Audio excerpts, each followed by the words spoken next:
Imagine a nation so vast that it stretches across 11 time zones from its westernmost point to the far east, covering roughly 6.6 million square miles. This country is Russia. It spans about 5,600 miles from the small Baltic enclave of Kaliningrad in the west to Big Diomede Island in the Bering Strait, more than 1.7 times larger than Canada, the second largest country on Earth. Russia truly towers as the largest nation on Earth. In fact, its land area is roughly 17 million square kilometers, which is about 11% of the Earth's land surface. For over 300 years under emperors and czars, Russia held this title. At its peak in the mid-19th century, around 1866, the Russian Empire stretched from Poland all the way to Alaska. And yet, just a few centuries before that point, a unified Russian state did not even exist. The lands that would become Russia were then a patchwork of feuding tribes and small principalities. How did those scattered lands and diverse peoples unite into an empire spanning 2 continents? Join us on a journey through time as we discover how leaders, warriors, and even the harsh climate helped shape the world's largest country. In the west, on the broad plains of what is now European Russia, the story truly begins. This region is drained by the mighty Volga River and is later home to cities such as Moscow, Kazan, Samara, Volgograd, and Astrakhan. But for centuries, it was ruled not by one country, but by many tribes and small kingdoms. In ancient times, nomadic horsemen like the Scythians dominated the Pontic-Caspian steppe. Later, waves of Sarmatians followed, and then, around the 4th and 5th centuries AD, the fearsome Huns and Ostrogoths thundered across these lands, even threatening the Roman Empire far to the south. These fierce tribes carved the steppe into shifting territories, but still there was no single Russia. Meanwhile, Slavic farmers and villagers lived in the forests and plains to the north and west, each community loyal to its own prince or elder. Even the very name Russia did not exist. People identified with local regions instead. It would not be until the medieval era that a unified Russian state would begin to emerge from this mix of peoples. In the 9th century, another power emerged to shape Russian lands: Norse adventurers from Scandinavia, often called Vikings. These bold sailors traveled across the Baltic and then down great rivers like the Volga and Dnieper. They attacked cities in Byzantium and the Arab caliphates on the Black and Caspian Seas, but they also settled. Along the rivers, they built towns and traded with local Slavs. They founded key cities such as Novgorod in the north and Kiev in the south. Over generations, these Norse rulers, known as the Rus, mixed with the Slavic people. By the late 9th century, they had formed a loose federation of principalities centered on Kiev called Kievan Rus.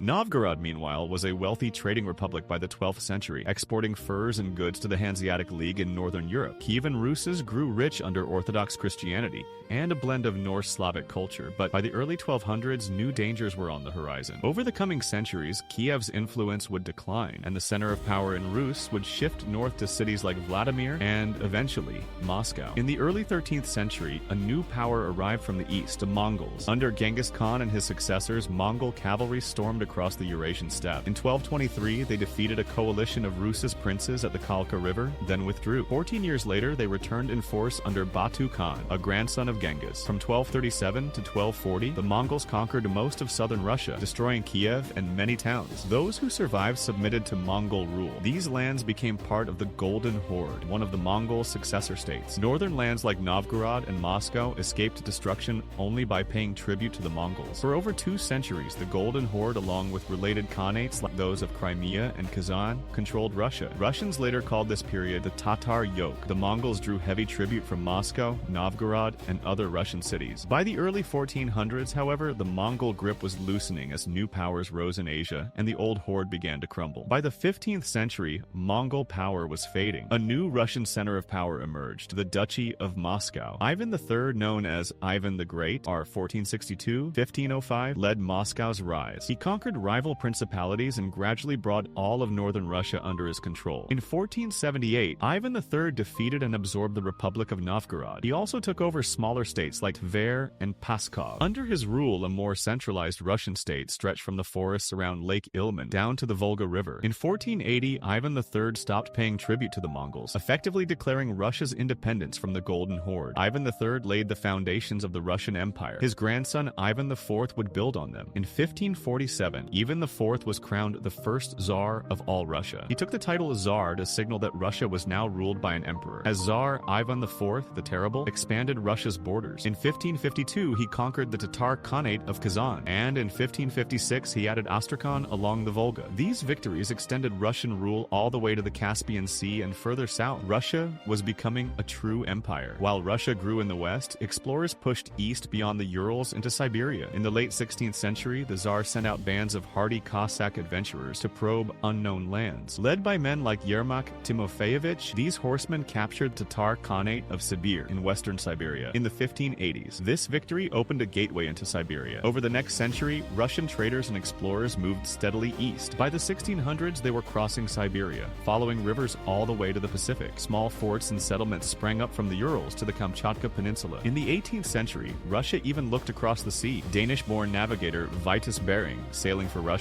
mapped the Bering Strait in 1728 and again in 1741. He and his crew discovered the Aleutian Islands and the coast of Alaska, though Bering himself died on the voyage. By 1741, Russian fur trappers were reaching Alaska's shores. In the decades that followed, Russian ships sailed farther down the Alaskan coast. The first permanent settlements of Russian America were founded on Kodiak Island and in the Aleutian chain. These frontier colonies marked the beginning of Russia's presence on the North American continent. Meanwhile, Russia still lacked an unfrozen port on the Baltic Sea. At that time, Finland and much of the Baltic coast were held by Sweden, and Russia's only northern port was Arkhangelsk, which froze in winter. Tsar Peter I, known as Peter the Great, resolved to change this. He built a modern navy and in 1700 launched the Great Northern War against Sweden. For over 20 years, Russian forces battled the Swedes. In 1709, Peter won a decisive victory at Poltava, which broke Sweden's power in Eastern Europe. In the end, Peter triumphed. By the Treaty of Nystad in 1721, Russia gained lands along the Gulf of Finland, including parts of today's Estonia and Latvia. With victory secured, Peter founded a new capital on the Baltic coast, St. Petersburg, in 1703. It would become Russia's window on Europe. Peter had even traveled through Western Europe earlier in his reign to learn modern shipbuilding and technology. On his return, he applied these lessons at home, reorganizing the army, navy, and government. When he died in 1725, he left Russia a transformed empire, no longer backward, but one of Europe's great powers. In the late 1700s, Empress Catherine the Great turned Russia's ambitions southward. She aimed to capture lands along the Black Sea. In 1768, Catherine went to war against the Ottoman Empire. By 1774, the peace treaty of Kuchuk-Kainarji forced the Turks to cede the fortress of Azov and other territories to Russia. Russia now had a foothold on the Black Sea. In the decades that followed, Russian armies marched into the Caucasus Mountains and the northeastern Balkans, pushing Ottoman influence further back. Russia also set its sights on Crimea. In 1783, Catherine annexed the Crimean Peninsula, giving Russia full control of the Black Sea coast. On all fronts, Russia was growing stronger. Meanwhile, in Eastern Europe, a powerful neighbor, the Polish-Lithuanian Commonwealth, was crumbling. By the 1770s, Russia, Prussia, and Austria teamed up to divide Poland among them. In three partitions, 1772, 1793, 1795, the Polish state was carved up. Russia acquired most of Ukraine, virtually all of Belarus and Lithuania, and parts of eastern Poland. Thanks to these conquests, Catherine's Russia had become one of the era's largest empires. By the start of the 19th century, the Russian Empire was one of the largest and most powerful countries in the world. In 1809, Russia seized Finland from Sweden and made it an autonomous Grand Duchy within the empire. By the early 1810s, Russia's size once again proved its strength. In 1812, the French Emperor Napoleon invaded Russia, hoping to crush the empire, but Russia's enormous distance and brutal winter turned the tide. Napoleon's army was eventually forced to retreat with catastrophic losses. By 1815, after the wars that shook Europe, Russia had gained even more territory from its neighbors. It extended its control over much of Poland, confirmed by the Congress of Vienna, and Finland remained under Russian rule. Throughout the 19th century, Russia also fought further wars around its borders. It battled the Ottoman Turks again for the Caucasus and the Balkans, and in the Caucasus it fought Persia and local tribes. Each victory brought more lands under Moscow's rule. By the mid-1800s, Russia had reached the height of its power, and the rest of Europe grew wary of this growing empire. In the mid-19th century, Russian expansion continued in Asia. In 1860-61, after war with China, Russia acquired vast lands in the Far East. These territories included the bay where Vladivostok is now located, giving Russia its first Pacific port that never freezes. Shortly afterward, in 1867, Russia sold its remaining North American holdings, all of Alaska, to the United States for $7.2 million.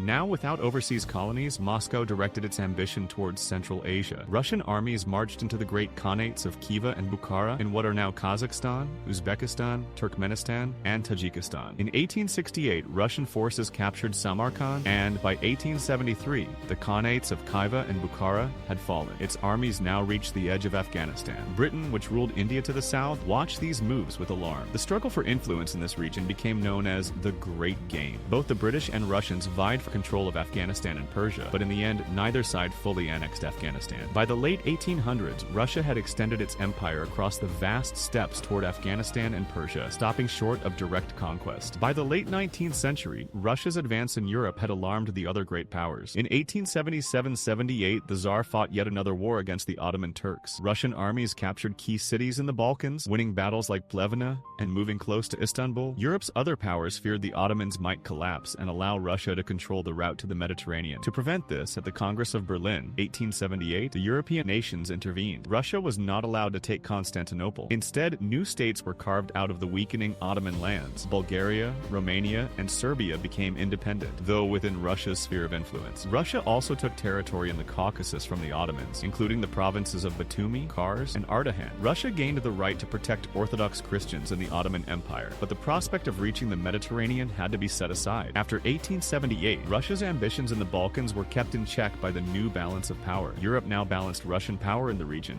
at least for a time. By the 1900s, despite its size, Russia had become one of Europe's most backward powers. Its economy was mostly agrarian, and its political system was an absolute monarchy under the Tsars. Industrialization was slow, and many people lived in poverty. These conditions gave rise to radical political ideas. Revolutionary movements, including Marxist socialists, gained strength in cities and countryside alike. Russia's humiliating defeat by Japan in 1904-05 and the losses of the Russo-Japanese War triggered unrest. In 1905 Bloody Sunday, and uprisings forced Tsar Nicholas II to promise reforms and create a parliament, the Duma, but the autocracy remained largely in control. When World War I erupted in 1914, Russia joined on the side of France and Britain against Germany and Austria. The conflict proved disastrous. Millions of Russian soldiers died or were wounded, and the economy faltered. By 1917, the war had exhausted the country's resources and shaken faith in the Tsar. Desertion and protests were growing among soldiers and workers, showing how close society was to breaking down. In 1917, the strains of war and revolution reached a breaking point. Early that year, Tsar Nicholas II abdicated, ending centuries of imperial rule. A provisional government tried to keep control, but chaos reigned. In the autumn of 1917, the Bolsheviks, communists, led by Vladimir Lenin, seized power. They took over Petrograd, St. Petersburg, and soon marched into Moscow. The Bolsheviks, or Reds, defeated their rivals, the Whites, in a bloody civil war. By 1922, the Red Army had won, and the Bolsheviks moved the capital from Petrograd to Moscow. In December 1922, they officially created the Union of Soviet Socialist Republics, USSR. This new communist state held almost all of the old empire under Moscow's control. Only a few border regions had slipped away. Finland, Poland, and the Baltic nations all took advantage of the chaos to become independent again. The vast remainder of the empire, however, now formed the Soviet Union. This Soviet superstate would endure until the end of the 20th century. World War II once again tested Russia's might. In 1941, Nazi Germany invaded the Soviet Union. The fighting on the Eastern Front was among the bloodiest in history. Despite terrible losses, the Soviets held firm. After turning back the German attack at Stalingrad, 1942-43, the Red Army went on the offensive. By 1945, Soviet troops had occupied much of Eastern Europe. The USSR annexed the Baltic states, and it set up communist governments in Poland, East Germany, Czechoslovakia, Hungary, and other countries. Thus, even without expanding its official borders after the war, the Soviet Union spread its influence across Eastern Europe. During the Cold War that followed, Moscow supported communist allies worldwide in North Korea, Vietnam, Cuba, Afghanistan, and elsewhere. But at home, the Soviet system was showing strains. By the 1970s and 1980s, despite official claims of prosperity, the Soviet economy lagged far behind the West. Many citizens faced shortages of basic goods and limited freedoms. Technological and industrial innovation had slowed significantly. Khrushchev and later leaders preached the success of socialism, but the contrast with capitalist countries could not be ignored. By the late 1980s, however, the Soviet Union was unraveling. President Mikhail Gorbachev introduced reforms to revive the economy and open up society. But the USSR was too fragile. Across Eastern Europe, communist governments collapsed. In 1990-1991, the Soviet republics declared independence one by one. Ukraine, Belarus, and the Baltic republics, Lithuania, Latvia, Estonia, left first. Then Central Asian republics, Kazakhstan,